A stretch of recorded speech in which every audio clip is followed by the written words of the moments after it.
नमस्ते अनि स्वागत छ यहाँहरू सबैलाई मेरो यस युट्युब च्यानलमा। म उदिप राई आजको यस भिडियोमा तपाईहरूलाई इलाम जिल्लामै घुम्नै पर्ने 7वटा ठाउँहरूको बारेमा बताउन गइरहेको छु। भिडियो अन्तिमसम्म हेरिदिनु होला र च्यानलमा नयाँ हुनुहुन्छ भने कृपया च्यानललाई सब्स्क्राइब गरिदिनु होला। इलाम नेपालको पूर्वी पहाडी भागमा अवस्थित एक अत्यन्त सुन्दर र पर्यटकीय जिल्ला हो।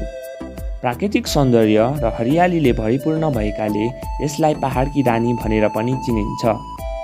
यदि तपाईँ सहरको व्यस्त जीवनबाट टाढा हरियाली र शान्त वातावरणमा हराउन चाहनुहुन्छ भने इलाम तपाईँको लागि एक उत्कृष्ट विकल्प पनि हो।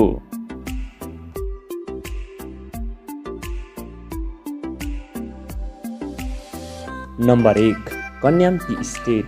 कन्याम चिया बगान नेपालको इलाम जिल्लामा अवस्थित एक अत्यन्त लोकप्रिय र सुन्दर पर्यटकीय स्थल हो। यो बगान आफ्नो प्राकृतिक सौन्दर्य, हरियाली र उच्च गुणस्तरको चिया उत्पादनको लागि एकदमै प्रसिद्ध छ। आन्तरिक तथा बाहिरीय पर्यटकहरू यहाँ मुख्य गरी फोटो खिच्न, भिडियो बनाउन, वनभोज बनाउन र घुम्न आउने गर्दछन्।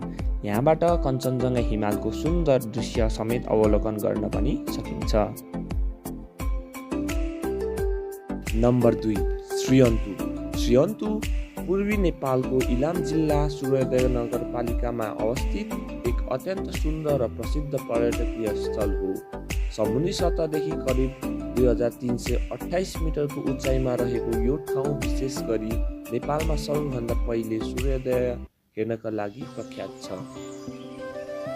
यहाँ रहेको एउटा सुन्दर ताल अन्तु पोखरी हो, जहाँ पर्यटकहरू बोटिङ गर्दै वरिपरिको हरियालीको आनन्द लिने गर्दछन्।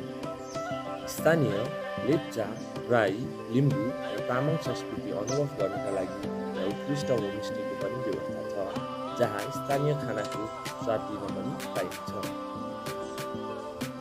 नम्बर 3, फिक्कल बजार। फिक्कल बजार नेपालको पूर्वी भागमा अवस्थित इलाम जिल्लाको एक अत्यन्त सुन्दर र व्यस्त बजार हो। यो हाल सूर्योदय नगरपालिकामा पर्दछ। झापाको चारलीबाट मेची राजमार्ग हुँदै इलाम बजार जाने बाटोमा पर्ने यो ठाउँ पूर्व नेपालको एउटा प्रमुख व्यापारिक र पर्यटकीय केन्द्र पनि हो। छोटकरीमा भन्नुपर्दा फिक्कल प्राकृतिक सुन्दरता, चिसो मौसम र आर्थिक गतिविधिका हिसाबले इलामको एउटा जीवन्त मुटु पनि हो।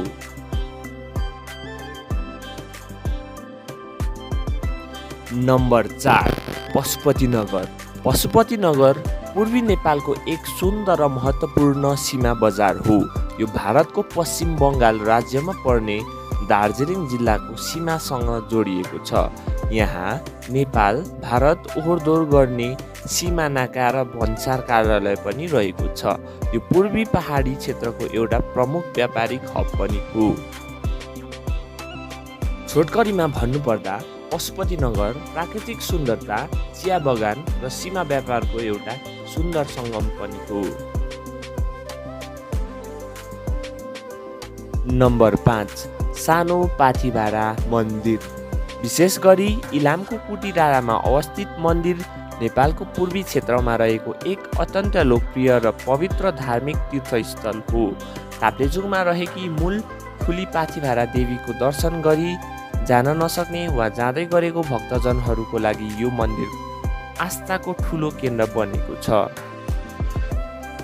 यहाँ पूजा आराधना गर्दा वा भाकल राख्दा मनले चिताएको इच्छा वा मनोकामना पुरा हुने जनविश्वास छ। हिन्दू र बौद्ध दुवै धर्मावलम्बीहरू यस मन्दिरलाई उत्तिकै श्रद्धा गर्दछन्। यो मन्दिर प्राकृतिक सुन्दरता र आध्यात्मिक शान्तको एक सुन्दर सङ्गम हो। नम्बर 6, इलाम बजार। नेपालको पूर्वी पहाडी क्षेत्रमा अवस्थित एक सुन्दर र ऐतिहासिक पर्यटकीय सहर हो इलाम बजार। यो इलाम जिल्लाको सदरमुकाम हुनका साथै यस क्षेत्रको मुख्य आर्थिक र सांस्कृतिक केन्द्र पनि हो। यो बजार विशेष गरी अलैँची, अदुवा, अर्थोडक्स चिया, अकबरे खुर्सानी, ओलन अर्थात् दुध र अम्लिसोको लागि प्रसिद्ध छ। साथै यहाँको बम्बई सन र ललिपप निकै लोकप्रिय छन्।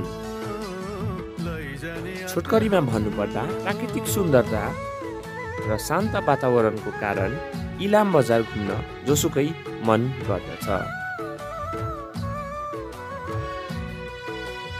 नम्बर 7 सन्दकपुर। सन्दकपुर नेपालको इलाम जिल्ला र भारतको पश्चिम बङ्गालको सिमानामा अवस्थित एक प्रसिद्ध पर्यटकीय स्थल हो।